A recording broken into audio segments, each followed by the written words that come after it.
Shalom, salam sejahtera, salam damai. Bertemu kita di dalam program Randau Kehidupan. Ya, mungkin ada rekan-rekan yang ingin tahu apakah maksud Randau Kehidupan program kita pada hari ini. Ia bermaksud satu perkongsian, sesi perkongsian ataupun pertukaran pendapat di antara satu sama lain. Dan saya bergembira pada hari ini karena bersama dengan saya ada 3 orang rekan, 3 orang sahabat. Mereka adalah Pastor Dr. Gerard, salah seorang lecturer di Fakulti Kependetaan di Asia Pacific International University. Kita ada Pastor Brian Scott, kita ada Pastor Minsun, yang sekarang ini juga menuntut di Asia Pacific International University dalam jurusan kependetaan. Dan bersama dengan saya sendiri, Pastor Ferinley Justin, yang akan menjadi moderator dalam program ini. Sebelum kita meneruskan perbincangan ataupun perkongsian, pertukaran ide pendapat, saya ingin mengundang saudara dan saudari semua kita untuk tunduk kepala dan kita minta Pastor Minsun untuk pimpin dalam doa. Mari kita tutup mata dan kita berdoa. Bapa di surga, terima kasih karena Engkau beserta kami dalam perbincangan dalam program ini. Kami mohon kebijaksanaan dari surga untuk memimpin kami, supaya apa saja pikiran kami, apa saja yang keluar dari bibir kami, biarlah itu setuju dengan kehendak-Mu. Dan biarlah itu memberkati setiap pendengar yang mengikuti program ini. Ya Tuhan, terima kasih karena Engkau campur tangan dan mengutus Roh Kudus-Mu di atas satu kami yang menjadi panel dalam perbincangan ini.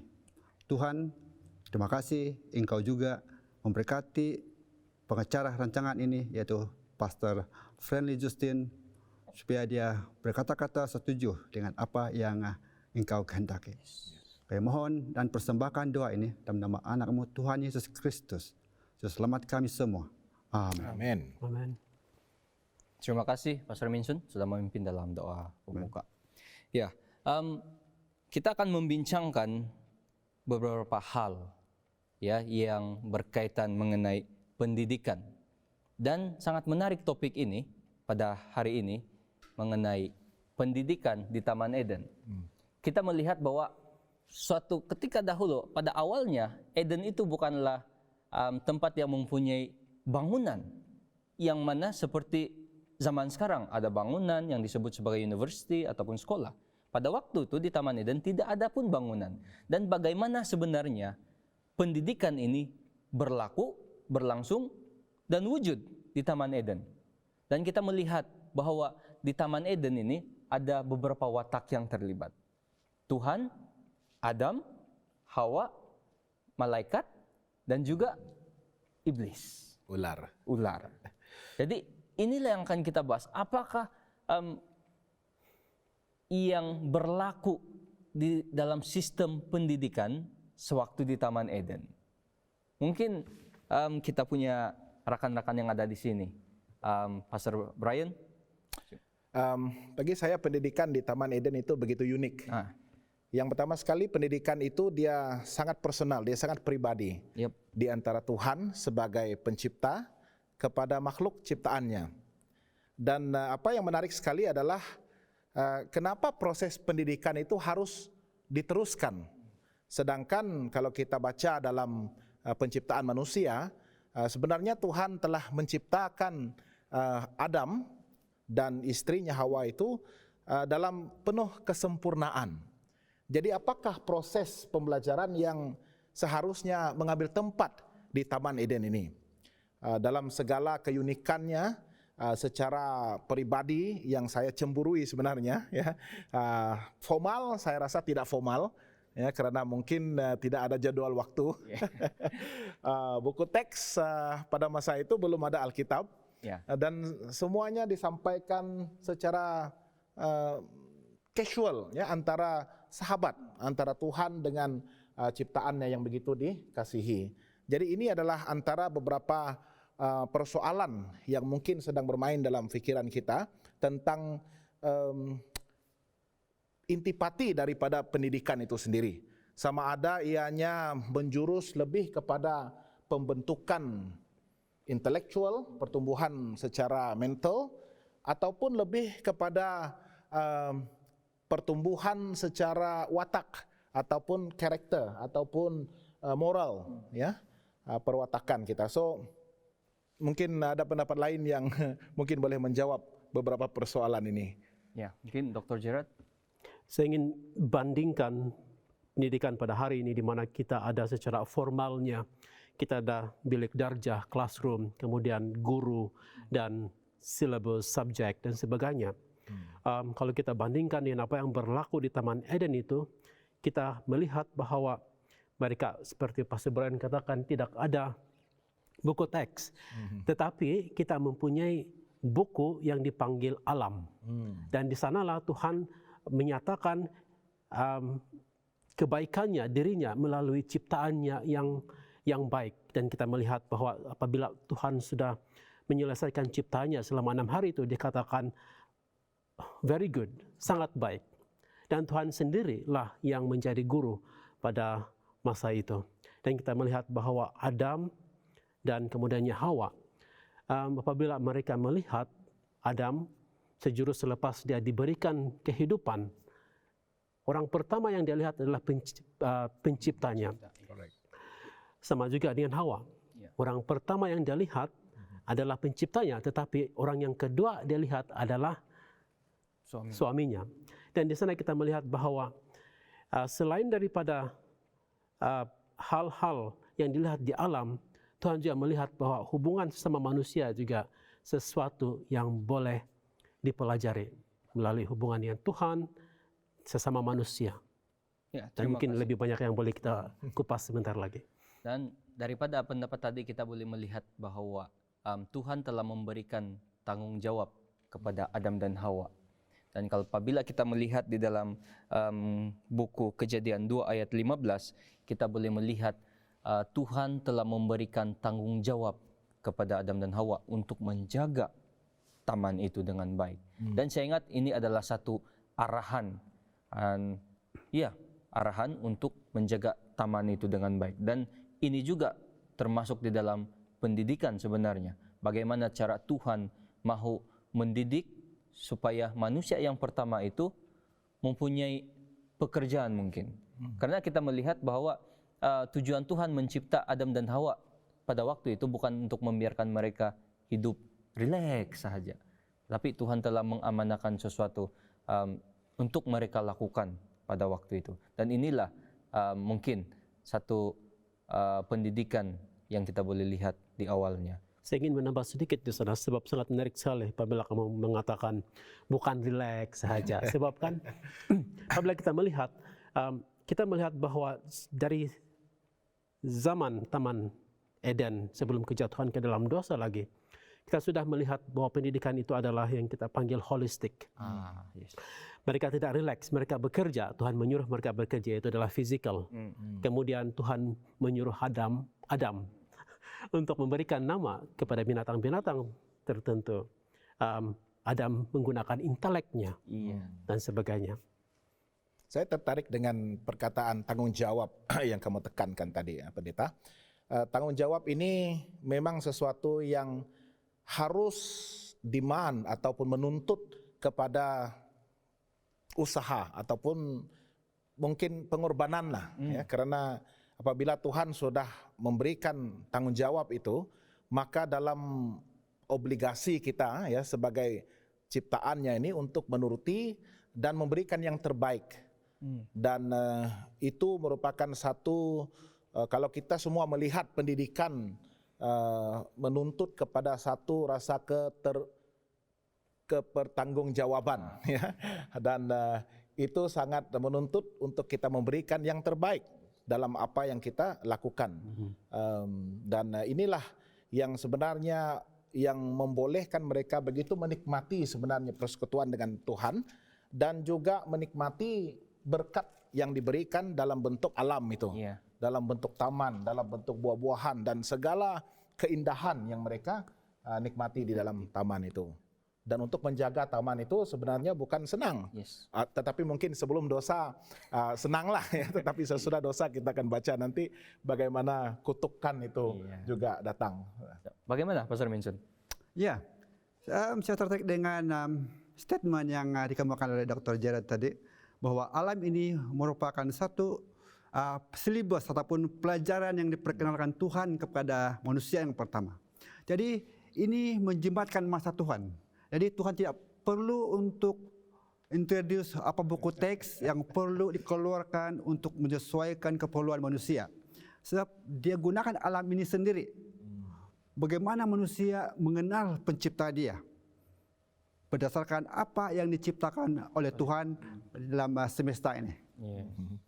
Terima kasih. Saya tertarik dengan silibus yang sudah kita katakan tadi. Memang benar di zaman sekarang kalau tidak ada buku, kita tidak tahu macam mana pendidikan itu akan berjalan. Kita perlu ada silibusnya. Tetapi inilah keunikan Tuhan. Dia menggunakan alam untuk mendidik Adam dan Hawa. Nah, berbicara mengenai alam, masihkah kita ingat bahwa ada satu pokok yang menjadi satu kontroversi, ya, satu kontroversi yang ada di Taman Eden. Apabila Tuhan mengatakan semua pokok ini boleh dimakan, tapi pohon yang itu, yang mana pohon pengetahuan baik dan jahat, jangan kamu sentuh. Nah, saya ingin bertanyakan kepada siapa saja panel kita, apa yang telah berlaku di zaman pada waktu itu yang berkaitan dengan kejatuhan iblis, Hawa dan juga pohon pada waktu itu. Karena banyak orang juga mengatakan, oh, kenapa saja tidak dimusnahkan pokok itu yang menjadi puncak segala-galanya? Mungkin kita boleh bahas. Itulah antara satu tuduhan mungkin yang dikenakan kepada Tuhan sendiri. Ya kenapa harus menempatkan mereka dalam segala kesempurnaan dan keindahan, tetapi pada masa yang sama memberikan kepada mereka kecenderungan untuk membuat dosa ataupun jatuh ke dalam kejahatan. Dan apa yang menarik sekali seperti yang kita bahaskan pada awalnya tadi, pendidikan yang mereka terima adalah kesempurnaan, kebaikan, segala kebaikan. Mereka diciptakan untuk mengetahui semua yang baik-baik. Dan ramai yang menuduh bahwa untuk memberikan mereka ujian, ya, agar mereka dapat melihat dari satu sudut pandang yang berbeza, lawan kepada kebaikan yaitu kejahatan. Dan pohon pengetahuan itu diciptakan ataupun diberikan kepada mereka di tengah-tengah taman itu, ya, bukan tersembunyi. Ya, malah saya rasa setiap hari mereka dapat melihat pokok pengetahuan itu. Dan kita bersebut tentang pengetahuan, ya, pengetahuan itu the knowledge. Dan mereka diciptakan sempurna dalam segala kebaikan, tetapi ujiannya adalah untuk mengekalkan kebaikan dan kesempurnaan itu. Ya, dan tawaran yang datang daripada iblis itu mengatakan bahwa pohon pengetahuan ini juga menawarkan kejahatan. So apabila engkau mau makannya, engkau tidak akan mati, tetapi matamu akan terbuka dan engkau akan mengetahui, sama seperti Allah mengetahui apa yang baik dan apa yang tidak baik. Dan itulah yang membuatkan rasa curiga, rasa ingin tahu, rasa ketidakpuashatian mungkin kepada Tuhan, ya, karena rupa-rupanya ada pandangan yang lain daripada kebaikan ini, yang kejahatan yang mungkin belum pernah saya alami, belum pernah saya ketahui, dan inilah masanya untuk mencoba. Seolah-olah perintah Tuhan ataupun apa yang Tuhan katakan, apabila kau makan pohon ini kamu akan mati. Seolah-olah dia bukan makan pohon, dia makan buah. Iya. Seolah-olah bila iblis itu mengatakan kepada Hawa, kalau kau makan, mata kau akan terbuka. Correct. Seolah-olah Tuhan itu coba menyembunyikan sesuatu dan timbul rasa ingin tahu daripada Hawa. Dan di sana kita boleh lihat sebenarnya hal memilih. Ya, ini yang kita nampak di sini, hal untuk memilih ataupun kebebasan. Ini yang berlaku. Mungkin Pastor Minsun ada tambahan. Oke, saya bersetuju dengan apa yang Pastor Ben sedang katakan berkenaan dengan isu ini. mengapa Tuhan itu meletakkan pohon larangan itu? Adakah tujuan mahu menjatuhkan manusia itu sendiri? Ataupun kita tidak tahu apakah di sebaliknya. Tapi apa yang saya pikir tentang hal ini adalah begini. Kita ambil satu ilustrasi. Bayangkan kita sedang berada di sekolah university, AIU. Dan sepanjang semester itu tidak ada ujian, kuis, dan sebagainya. Bahagianya. Selepas 4 tahun, kita keluar dan kita genggam sijil kita ataupun sarjana kita dengan meganya tanpa kita kosong. Tanpa kita melalui ujian-ujian yang exam yang disediakan oleh para lecturer kita. Saya pikir orang di luar sana akan memberi komentar yang kurang sehat tentang pencapaian kita dan memberi image yang tidak baik kepada sekolah ini sendiri. Saya rasa demikian juga kalau manusia itu tidak diuji bulan-bulannya, Tuhan tidak nampak sejauh mana kualitas ciptaan dia. Betul. Apakah kita boleh katakan bahwa sewaktu iblis datang kepada Hawa dengan kata-kata yang licik, cara yang licik, apakah kita boleh katakan bahwa Hawa meremehkan apa yang Tuhan perintahkan kepada mereka? Bagaimana, Pastor Dr. Jeran? Kalau kita lihat apa yang dikatakan oleh Tuhan, Dia katakan kepada manusia itu, semua di sini kamu boleh makan. Oke, itu adalah sesuatu yang diberikan kepada manusia. Tetapi ada stipulasi dia. Tetapi pohon ini jangan kamu makan. Seakan-akan mengatakan, oke, kamu boleh enjoy semua ini, tetapi ini jangan makan.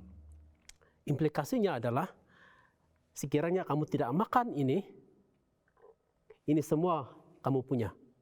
Oke, so itu kita lihat dari background di sana. So kembali kepada persoalan kamu mengenai Hawa. Adakah dia meremehkan apa yang Satan ataupun iblis itu ataupun melalui ular itu katakan? Kita lihat bahwa Hawa tahu bagaimana untuk menjawab ular tersebut.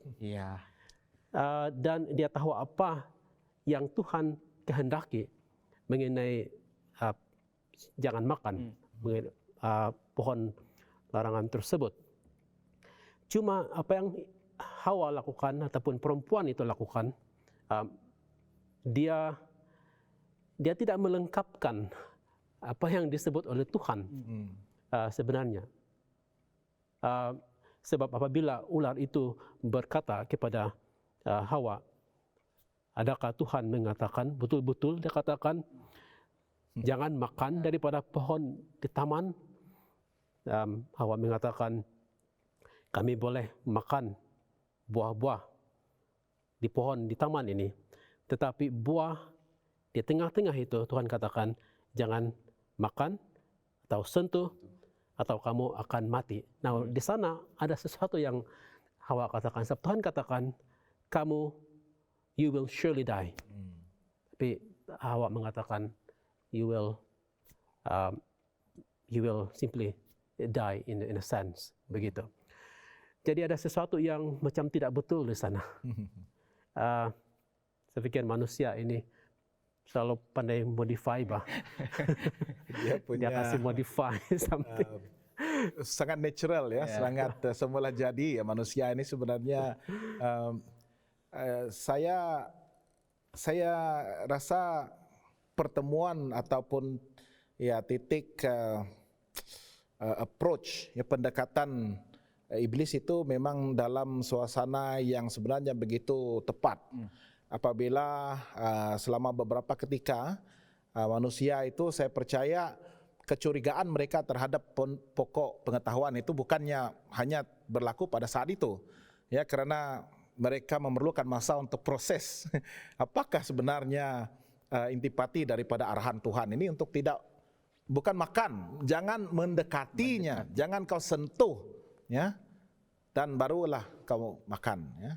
Tetapi saya rasa itulah masa yang sangat tepat, masa yang sangat sesuai, dan sewaktu Hawa itu berada jauh daripada suaminya Adam, dan itulah masa yang begitu tepat untuk iblis melancarkan tipu muslihatnya untuk menjatuhkan manusia itu. So bagi saya sebenarnya tanggung jawab tadi yang Pastor Ferenli sebutkan pada awal, karena tanggung jawab ini memerlukan kita memberikan yang terbaik, mempertahankan apa yang kita percaya adalah benar, dan tanggung jawab kita untuk tidak mendekati.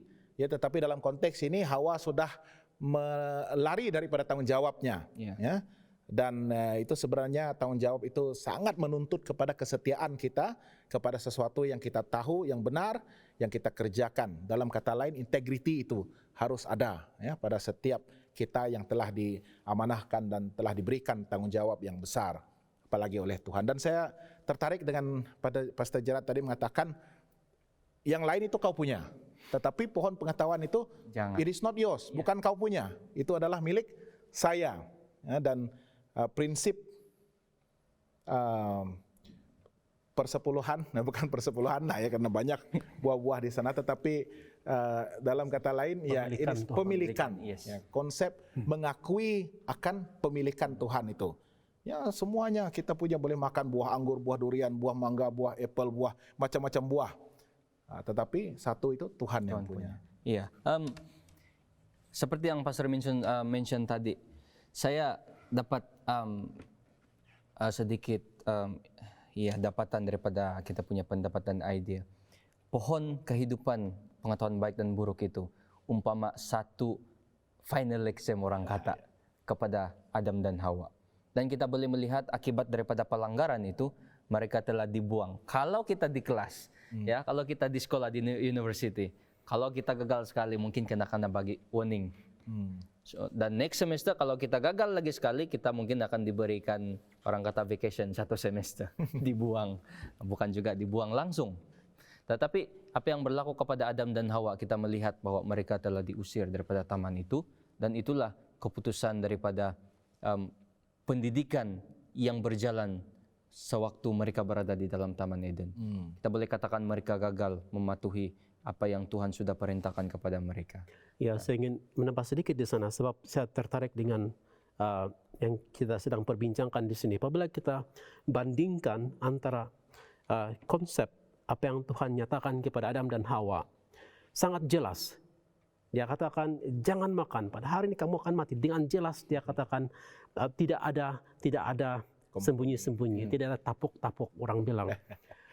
Cuma apabila kamu lihat 3 ayat 1 itu di sana, kita melihat ada satu perkataan sangat licik, dia katakan cunning. Nah, apa yang kita lihat di sana, Tuhan merupakan guru yang mengatakan bahwa ini adalah sesuatu yang kamu harus pelajari dan inilah yang akan keluar. Tidak ada sembunyi-sembunyi. Tapi setan mengatakan, oke, ini pelajarannya, tetapi dia kasih sembunyi sesuatu di sana, sehingga kan apabila tiba sesuatu yang mengancam mereka, mereka tidak boleh berbuat apa-apa sebab mereka sangat kehilangan, mereka tidak dapat melihat sesuatu yang penting di sana. Dan saya pikir pendidikan juga seperti itu. Apabila kita memberikan pendidikan, kita harus dengan jelas, clear, berikan. Kalau instruksi dengan clear, information pun dengan clear, tidak ada sembunyi-sembunyi seperti Pastor Brian katakan, integrity, content itu juga penting di sana. Ya, terima kasih Dr. Gerard. So, kita boleh melihat bahwa mereka sudah dibuang, kita sudah berbicara mengenai integrity semua, dan kita boleh mendapat kesimpulan bahwa mereka gagal di Taman Eden, gagal dalam exam. Tetapi kita melihat cerita selanjutnya di dalam Alkitab itu bahwa Tuhan sebenarnya menunjukkan kasih Dia kepada Adam dan Hawa juga. Dan mungkin sebagai kesimpulan daripada siapa saja panel kita ini, bagaimana cara Tuhan menunjukkan kasih Dia kepada Adam dan Hawa setelah mereka gagal di Taman Eden, yang mana mungkin juga menjadi pengharapan dalam kehidupan bagi semua kita ya sewaktu menanti kedatangan Tuhan Yesus. Mungkin saya percaya Tuhan bertanggung jawab sepenuhnya kepada apa plan yang Dia sudah rancang dalam permulaan. Daripada penciptaan dunia dan melibatkan penciptaan manusia. Tuhan melihat pasti ada kecacatan di dalam perkara-perkara yang diciptanya. Dan Tuhan harus bertanggung jawab dengan hal itu. Dan bila dia melihat ciptaan yang jatuh, perlu ada orang yang menebus. Dan bila ditebus, dia perlu diperbaharui. Dan Yesus mengambil peranan di dalam hal ini. Dan Tuhan memberitahu kepada umat manusia bahwa walaupun terdapat kecacatan dalam beberapa perkara, tapi Dia mengutus Yesus sebagai penjamin ataupun mahu mengangkat semua dosa-dosa kita dan rela untuk mati dan mengganti tempat kita yang sepatutnya dipikul oleh diri kita sendiri.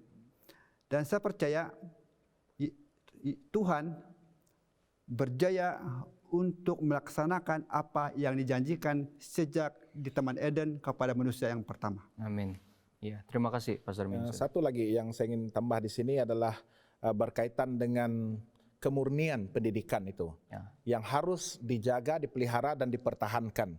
Karena pendidikan Tuhan itu adalah untuk membentuk perwatakan kita, mengekalkan kekudusan, kebenaran yang Tuhan telah berikan kepada kita. Jubah itu, ya, jubah yang telah menutupi segala kekotoran yang apa yang terjadi apabila mereka gagal dalam ujian itu, semuanya telah hilang. Kebaikan itu, kemurnian, kekudusan, mereka malu, mereka rasa bersalah, mereka merasa takut, itulah akibat daripada kegagalan kita mempertahankan kemurnian pendidikan itu. Dan karena setan itu begitu licik, ya, apa saja yang Tuhan rancangkan untuk kebaikan itu iblis ataupun setan itu pasti akan membawa counterfeit, ya, kepalsuan, ya, kelicikan, sehingga kadang-kadang kita sukar untuk kita membezakan apakah pendidikan yang sempurna, yang patut, yang sebenarnya, dan juga pendidikan yang harus kita tahu bahwa ianya adalah memudaratkan ataupun membawa kita kepada kemusnahan. Gimana, Dr. Gerard? Saya berpikir mengenai satu persoalan dan saya akan coba ulas itu. Adakah pendidikan manusia sebelum dosa dan pendidikan selepas dosa itu sama ataupun tidak? Bila kita melihat tujuan pendidikan sebenarnya itu adalah untuk mengenal Sang Pencipta, dan melalui itu kita mempunyai hubungan yang intim. Namun kejatuhan itu, dosa itu merosakkan intipati ataupun rencana asal ini.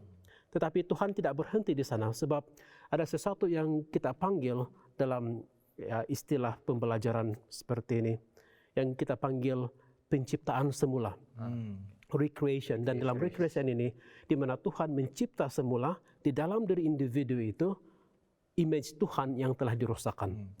Dan itulah kita melihat, mengenal Sang Pencipta dan mengenal itu, image kita akan diperbaharui, ditukar menjadi image Sang Pencipta.